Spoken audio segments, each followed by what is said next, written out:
अतल्याह ने सिंहासन पर कब्जा कर लिया। 2 राजा 11। यहूदा साम्राज्य पर शासन करने वाली एकमात्र महिला अतल्याह की कहानी 2 किंग्स 11 में पाई गई एक नाटकीय घटना है। वह कुख्यात राजा अहाब और इज़राइल की रानी इजेबेल की बेटी थी। अतल्याह की सत्ता में वृद्धि हिंसा, विश्वासघात और मूर्ति पूजा द्वारा चिह्नित थी, लेकिन उसके पतन ने ईश्वर की संप्रभुता और न्याय को प्रदर्शित किया।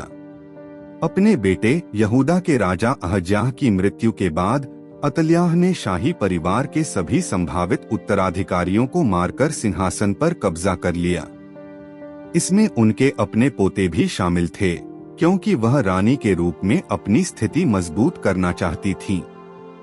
उसके शासनकाल में यहूदा के लिए एक काला अध्याय शुरू हुआ, क्योंकि उसने बाल पूजा को बढ़ावा दिया, अपने माता पिता अहाब और इजेबेल से विरासत में मिली मूर्ति पूजा प्रथाओं को जारी रखा। हालांकि अतल्याह को बताए बिना एक बच्चा योआश बच गया। योआश अहज्याह का नवजात पुत्र था और सिंहासन का असली उत्तराधिकारी था। अहज्याह की बहन और याजक यहोयादा की पत्नी यहोशेबा ने गुप्त रूप से योआश को नरसंहार से बचाया। यहोशेबा ने उसे और उसकी धाय को अतल्याह के जानलेवा इरादों से बचाते हुए 6 साल तक यहोवा के मंदिर में छिपा कर रखा। इस समय के दौरान अतल्याह ने यहूदा पर शासन किया, बाल की पूजा को बढ़ावा दिया और लोगों को मूर्ति पूजा की ओर अग्रसर किया। यहोयादा महायाजक अपने समय का इंतजार कर रहा था, कार्य करने के लिए सही समय की प्रतीक्षा कर रहा था। वह डेविडिक वंश के प्रति वफादार रहा और उसने योआश को राजा के रूप में उसके सही स्थान पर बहाल करने की साजिश रची। अतल्याह के शासन के 7वें वर्ष में यहोयादा ने एक साहसिक कदम उठाया। उसने सेनापतियों, लेवियों और अन्य नेताओं को इकट्ठा किया और उन पर योआश को प्रकट किया। उन्होंने उसके प्रति अपनी वफादारी की प्रतिज्ञा की और अतल्याह को उखाड़ फेंकने की योजना तैयार की। यहोयादा की योजना रणनीतिक और प्रतीकवाद से भरपूर दोनों थी। उसने मंदिर में योआश के लिए एक राज्याभिषेक समारोह का आयोजन किया, जहां उसकी सुरक्षा सुनिश्चित करने के लिए वह सशस्त्र रक्षकों से घिरा हुआ था।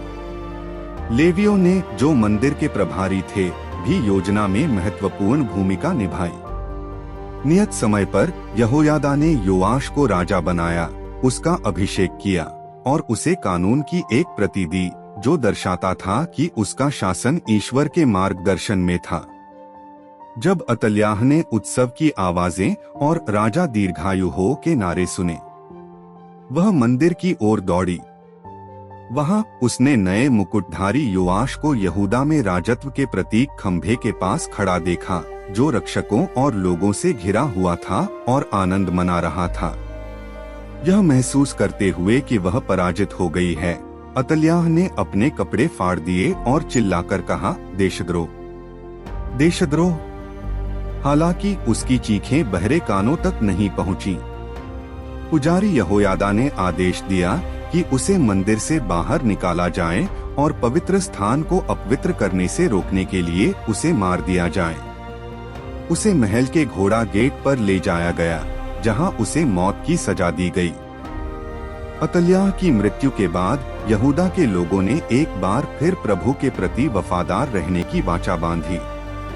उन्होंने बाल के मंदिर को ढा दिया, उसकी वेदियां और मूर्तियां तोड़ दी और बाल के पुजारी मट्टन को मार डाला।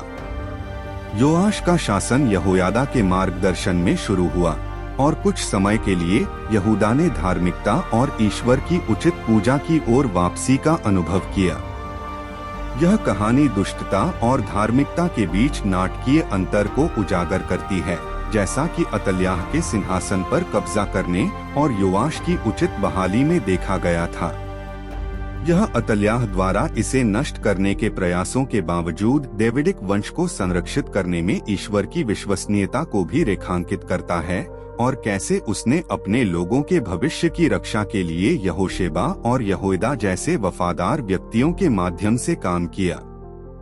ईश्वर की संप्रभुता अतल्याह द्वारा दाऊद के शाही वंश को मिटाने के प्रयासों के बावजूद ईश्वर ने योआश को संरक्षित किया, यह सुनिश्चित करते हुए कि डेविड से किए गए उसके वादे कायम रहेंगे। वफादारी और साहस, यहोशेबा और यहोयादा की बहादुरी, जिन्होंने योआश की रक्षा की और उसे सिंहासन पर बहाल किया, बुराई के सामने विश्वास और धार्मिकता की शक्ति को दर्शाता है। मूर्ति पूजा पर निर्णय। अतल्याह के शासन ने यहूदा में मूर्ति पूजा की शुरुआत की, लेकिन उसका पतन ऐसी प्रथाओं के खिलाफ ईश्वर के फैसले और सच्ची पूजा की बहाली का प्रतीक था।